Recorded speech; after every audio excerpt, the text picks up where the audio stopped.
আজকে আমি যার সম্পর্কে আলোচনা করব, তিনি পৃথিবীতে হিটম্যান নামে খ্যাতি অর্জন করেছেন।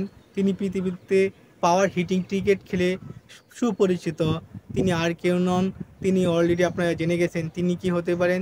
তিনি ইন্ডিয়ার ক্যাপ্টেন, বর্তমান ক্যাপ্টেন শর্মাজি। 45 যার jersey number, Rohit Sharma, hitman. এক কথায় যাকে বলা হয় হিটম্যান। তিনি দেখেন, তিনি এমন একজন প্লেয়ার, তিনি এমন একজন খেলোয়াড় যে কিনা ক্যাপ্টেন্সি পাওয়ার পরেই কিন্তু দুইটা ফাইনালে এখন পর্যন্ত উঠতে পেরেছেন। এটি ইন্ডিয়ার একটি রেকর্ড। গত কিছুদিন আগে 2023 ওয়ানডে কাপেও তিনি কিন্তু তার দলকে অপরাজিত থেকে ফাইনালে তুলেছিল, কিন্তু দুর্ভাগ্য সে ফাইনাল, তাদের স্বপ্নের ফাইনাল কিন্তু তারা জিততে পারেনি। তাদের কাছ থেকে কেড়ে নিয়েছিল অস্ট্রেলিয়া। এর আগে কোনো ম্যাচই কিন্তু হারেনি, একমাত্র ফাইনালে গিয়ে হারছিল রোহিত শর্মার দল।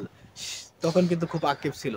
এখনই আরেকটি টি-20, এক বছর পরে আরেকটি টি-20 ওয়ার্ল্ড কাপেও কিন্তু রোহিত শর্মা তার দলকে যোগ্য দল হিসেবে অ্যাপ্রুভ করে প্রমাণ করে আবারও চলে গেলেন ফাইনালে, ইংল্যান্ডকে হারিয়ে, অস্ট্রেলিয়াকে হারিয়ে। এখানেও ইন্ডিয়া কিন্তু আনবেটেন রোহিত শর্মার নেতৃত্বে, রোহিত শর্মার অধিনায়কত্বে ইন্ডিয়া কিন্তু চলে গেল ফাইনালে। এই পরপর 2 বছরে 2টি ফাইনাল খেললো রোহিত শর্মার নেতৃত্বে। কি অসাধারণ নেতৃত্ব!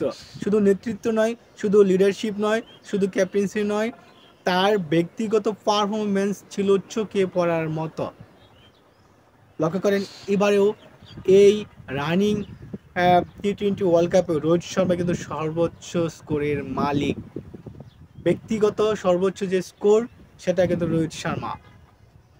আবার পক্ষান্তরে 2023 ওয়ানডে বিশ্বকাপে কিন্তু রোহিত শর্মা 400+ রান করেছিল ইন্ডিয়া, তার নেতৃত্বে, তার অধিনায়কত্বে। সে নিজেও captain, leading in the front যেভাবে যাকে বলা হয়, সেটাই কিন্তু তিনি করছেন তার দলের জন্য, তার ব্যক্তিগতের জন্য। তার জীবনে অনেক অনেক ম্যাচ ইন্ডিয়াকে দিয়েছে, কিন্তু তার নেতৃত্বে একটা ট্রফি খুবই প্রয়োজন। আপনারা কি বলেন? রোহিত শর্মার মতো একজন ম্যানের একটা যদি চ্যাম্পিয়ন ট্রফি বা একটা ওয়ানডে কাপ ট্রফি, একটা টি-20 কাপ ট্রফি যদি তার অধিনায়কত্বে না থাকে, তাহলে তা বেমানান, তা দেখতে ভালো শোনায় না, দেখতে ভালো শোনায় না, শুনতে ভালো শোনায় না। রোহিত শর্মা এমন একজন প্লেয়ার, তার অধিনায়কত্বে ওয়ানডে কাপ থাকবে, অধিনায়কত্বে টি-20 কাপ থাকবে, এটাই আমাদের কাম্য বা আমাদের শুভকামনা।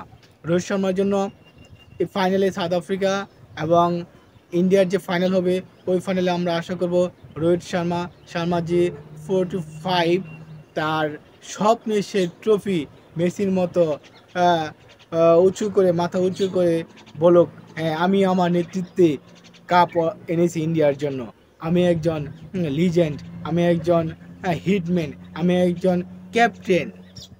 কি আপনারা কি কাম্য করেন না? যদি আমার সাথে সহমত হয়ে থাকেন, অবশ্যই কমেন্ট করে জানাবেন। ধন্যবাদ রোহিত শর্মা, ধন্যবাদ টিম ইন্ডিয়া ফাইনালে ওঠার জন্য, আনবিটেন থাকার জন্য।